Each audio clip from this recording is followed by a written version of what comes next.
On Billboard tonight, we'll be talking to best-selling crime writer Dave Mark, reviewing the latest Woody Allen film, and enjoying the music of Yorkshire-based singer-songwriter Rachel Croft.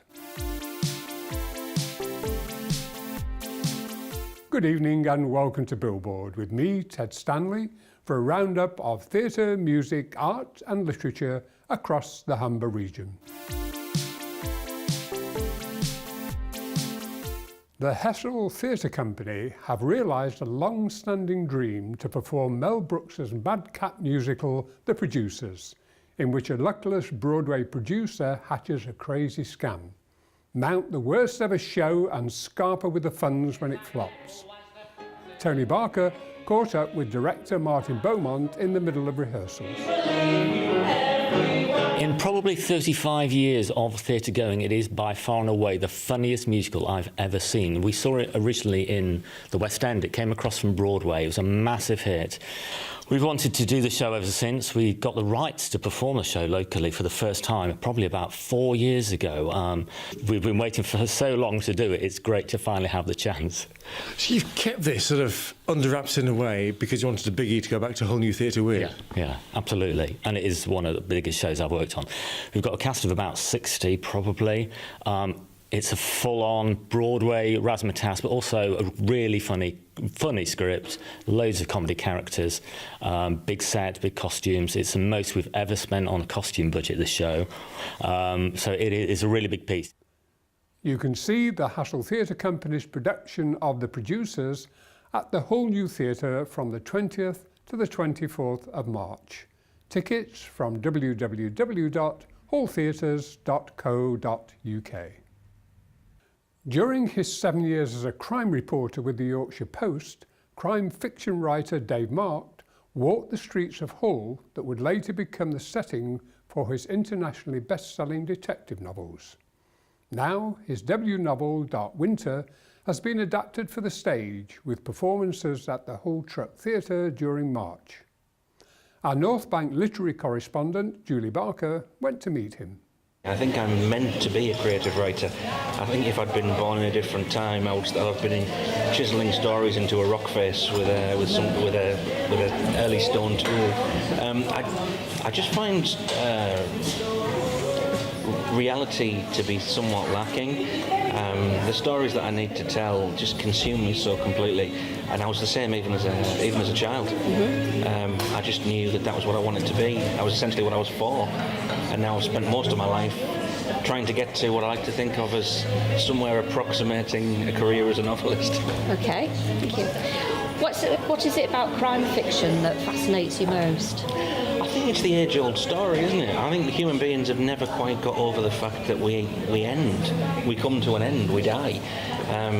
And we have such an idea of what is a good death and what is a bad death, and we know that if somebody is murdered, that is an aberration. That is something that we as a society don't accept. And within that, I get to tell stories about people. There's nothing more fascinating to me than a human being. So I just feel as though death is the thing that unites us all. What makes Hull the perfect setting for the McAvoy series? You're not from Hull, are you? You're originally from Carlisle, so why not set them in Carlisle? Well, I left Carlisle when I was 18, and I'd already been a journalist for a year at that point, and I was a very angry, miserable man.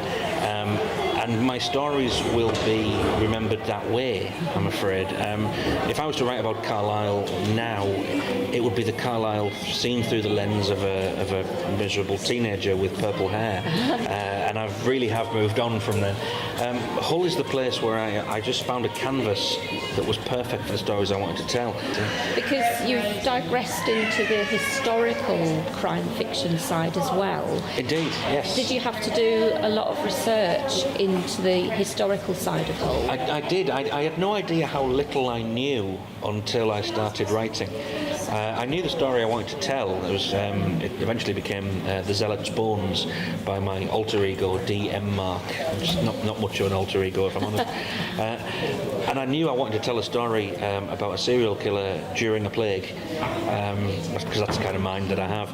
But when I started the actual writing process and was talking about how my main character, Misha, he'd walk into a tavern, and it would occur to me I didn't know what kind of boots he'd wear or what noise they'd make and what kind of floor it would have, whether it would be stone or mud or earth.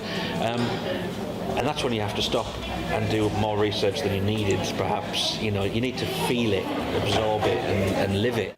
Unfortunately, tickets for the Hull Truck performances of Dark Winter are sold out, but you can still enjoy Mark's books from all good high street and online bookshops. Now, still with readers in mind, here's Sarah Hunter Carson with her choice of new book releases. There are some great new books out in March, and here are a few you might like. If you enjoyed watching Civilizations with Mary Beard, David Olusoga and Simon Sharma on television, you'll be interested in this companion volume, Civilizations, How Do We Look? And The Eye of Faith. In the first part, Mary Beard explores depictions of the human figure in the world's earliest artworks, exploring both philosophically and visually that most ancient of questions, how do we look? The second part is given to an exploration of the relationship between art and religion. Religion has always inspired artistic endeavour, yet religions have struggled with an urge for destruction as well as creation, a dichotomy which is intriguingly examined in this scholarly and engaging book. The Defectors by Joseph Cannon is an exciting new novel exploring the world of 1960s defection against the backdrop of Cold War tensions. Family and political loyalties collide in this tense and gripping new thriller from a writer who has been compared to John le Carré. Now, for something a little different, I'd like to recommend a new French graphic novel, Total Jazz by Bluch. In this free-spirited collection of short stories and vignettes by the famous French cartoonist, not only the music but the subculture of the jazz world is brought to life. Exuberant and imaginative, this book captures perfectly the spirit of jazz and the excitement of live performance. The East Riding Theatre in Beverley have an eclectic calendar of events that makes full use of all the theatre's facilities. The candlelight sessions held in the theatre cafe provide an intimate environment for visitors to enjoy acoustic music from visiting artists and house musicians. The next session features Yorkshire-based singer-songwriter Rachel Croft.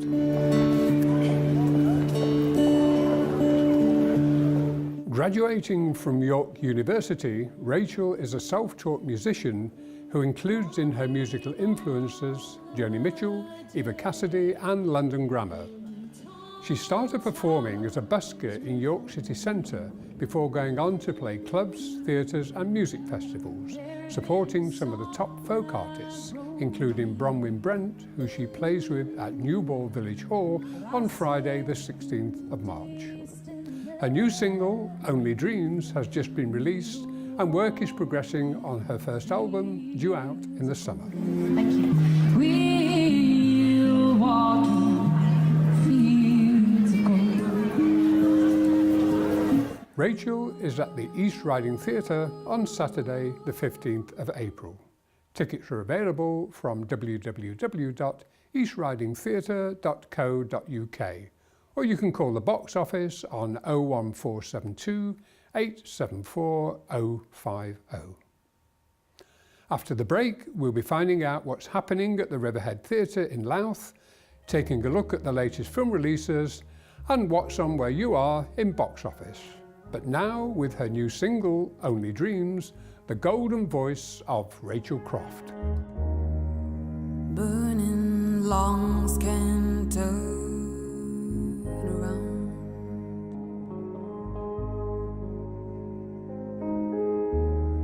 You call me out, but I can't make a sound.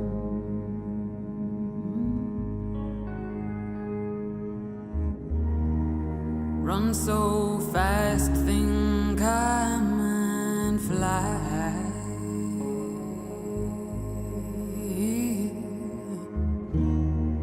Would you forgive me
Welcome back to Billboard.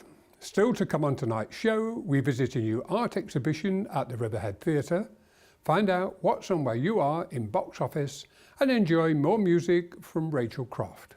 But first, here's a look at the latest film releases chosen by film reviewer Paul Lewis. In film review tonight, we see a hitman seeking redemption in Lynn Ramsey's You're Never Really Here, and enjoy a ride in 1950s Coney Island in Woody Allen's Wonder Wheel. But first, sibling resentment on a Yorkshire farm in Dark River, as director Cleo Bernard extracts a magnetic performance from her two stars, Ruth Wilson as Alice and Mark Stanley as her brother Joe. After 15 years away, Alice returns to her North Yorkshire home, expecting to claim the tenancy on the family farm after her father's death. Haunted by childhood traumas, she is faced with a ruined business and a brother who is not about to hand over his home. I haven't seen you for 15 years. I'm here now. What is that?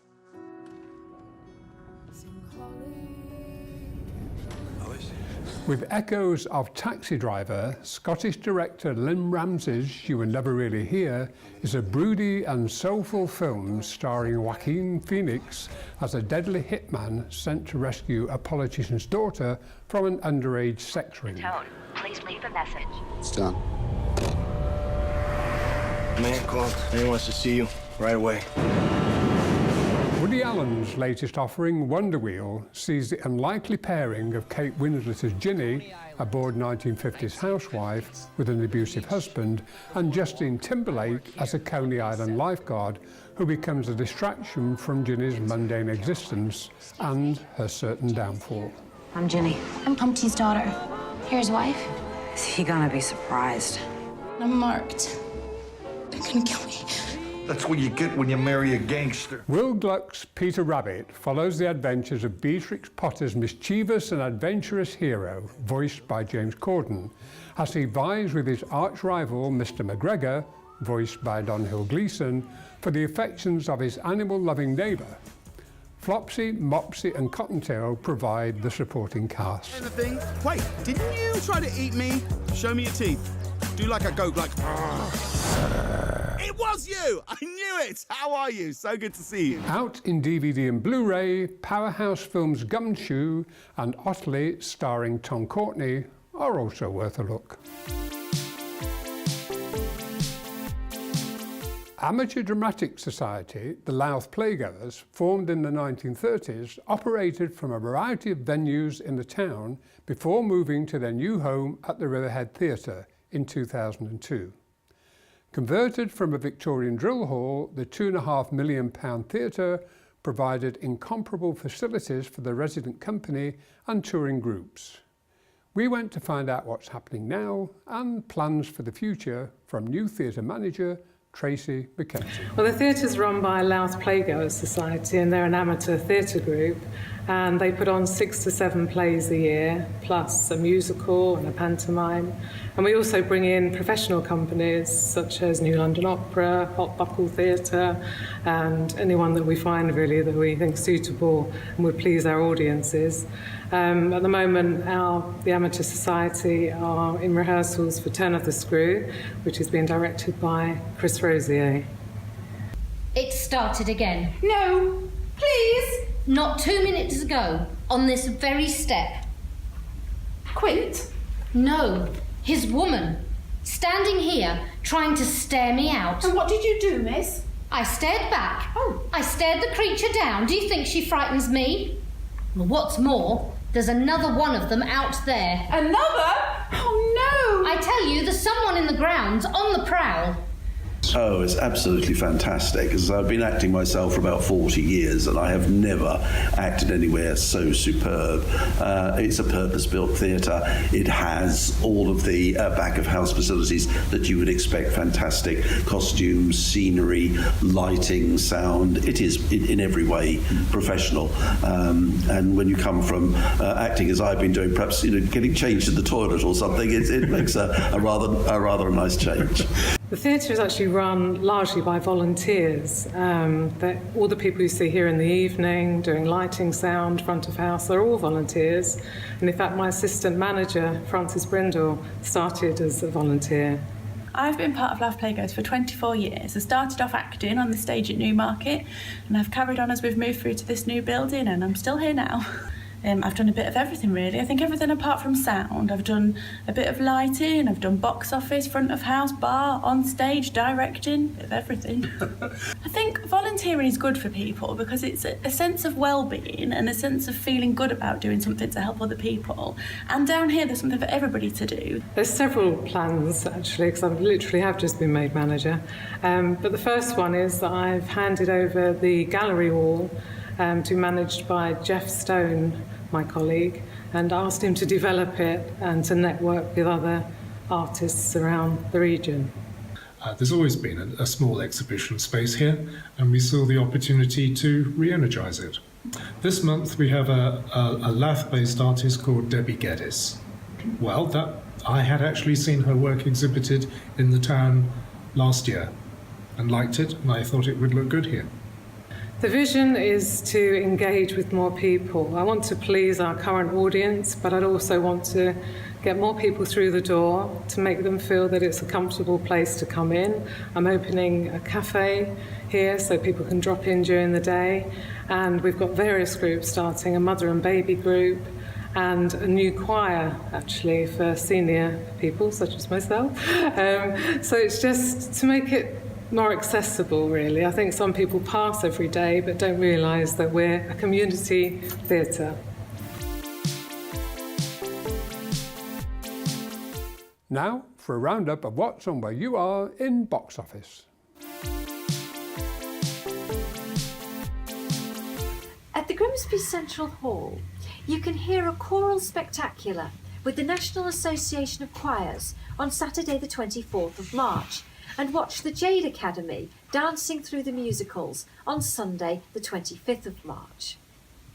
The Grimsby Auditorium has a packed programme over the next few weeks, including tribute show The Take That Experience on Friday the 23rd of March, the dazzling and spirited Chicago Blues Brothers on Friday the 6th of April, and on Friday the 23rd of March, the Vienna Festival Ballet performs Sleeping Beauty, the classic fairy tale set to Tchaikovsky's magnificent score. You can also enjoy musical entertainment at the Hull Truck Theatre with Oliver from Tuesday the 27th of March and Thoroughly Modern Millie from Wednesday the 4th of April. The East Riding Theatre in Beverley has a treat in store for fans of Maria Callas from Monday the 26th of March with the powerful drama Medea Maria, which parallels the story of the great opera singer and the character Medea, whom Callas played many times in her career. A moving and powerful contemporary opera, designed and directed by Alexander Kanuski, with original score by Helen Madden. In Scunthorpe, the Plowright Theatre features comedian Carl Hutchinson on Friday the 23rd of March, and, if you haven't had enough of pantomimes this year, Bobby Davro and Danny Harmer star in Beauty and the Beast on Saturday the 7th of April.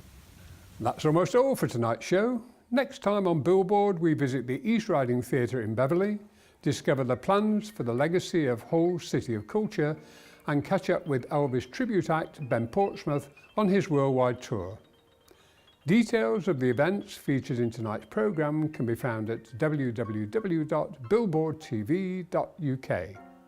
If you would like us to feature your own event on Billboard, you can email details to ted@estuary.tv.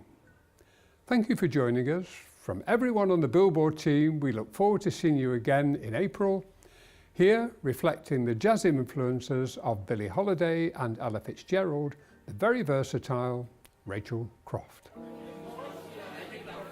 It don't mean a thing.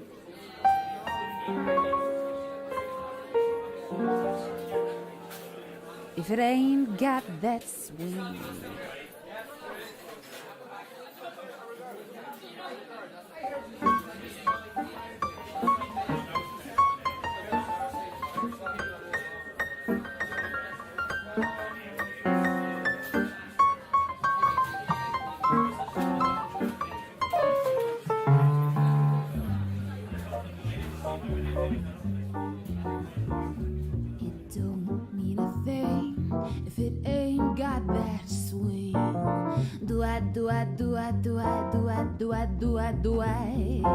Don't mean a thing. All you gotta do is swing.